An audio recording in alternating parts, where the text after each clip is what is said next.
Okay, soalan pertama, apakah perkara baru yang anda pelajari melalui program ini? So, perkara paling utama yang saya pelajari ialah seni prompt engineering, di mana saya belajar bahawa kualiti hasil AI ini bergantung kepada kualiti arahan yang kita berikan. Saya juga kini lebih faham tentang had sebenar keupayaan AI. I see. Alright, bagus-bagus. Okay, soalan kedua Ethan.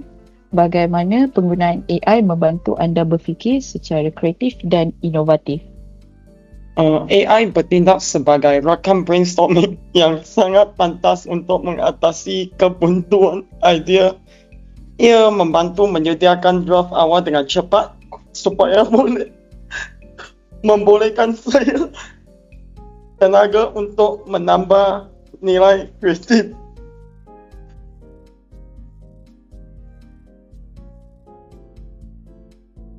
Alright, terima kasih Ethan. Okay, soalan yang pertama untuk Kaisen. Adakah program ini mengubah pandangan anda terhadap seni dan teknologi? Jika ya, bagaimana?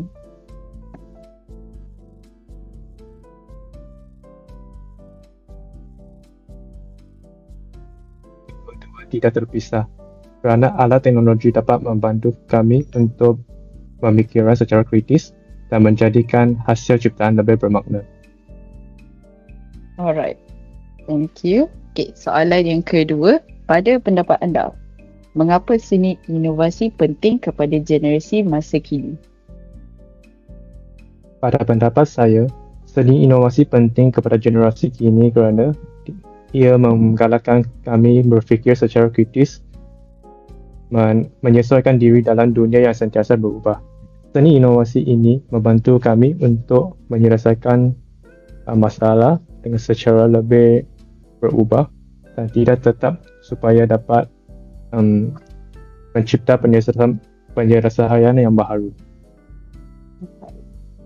Alright. Pada pendapat saya, program ini boleh ditambah baik dengan menyediakan ruang perkongsian idea ringkas selepas pertandingan. Ini membolehkan peserta berkongsi proses kreatif mereka dan membantu masyarakat memahami bagaimana inovasi terhasil melalui seni. Saya berpendapat penganjuran program seperti ini boleh diperluaskan dan kumpulan sasaran yang lebih pelbagai, termasuk pelajar dari latar belakang bukan teknikal.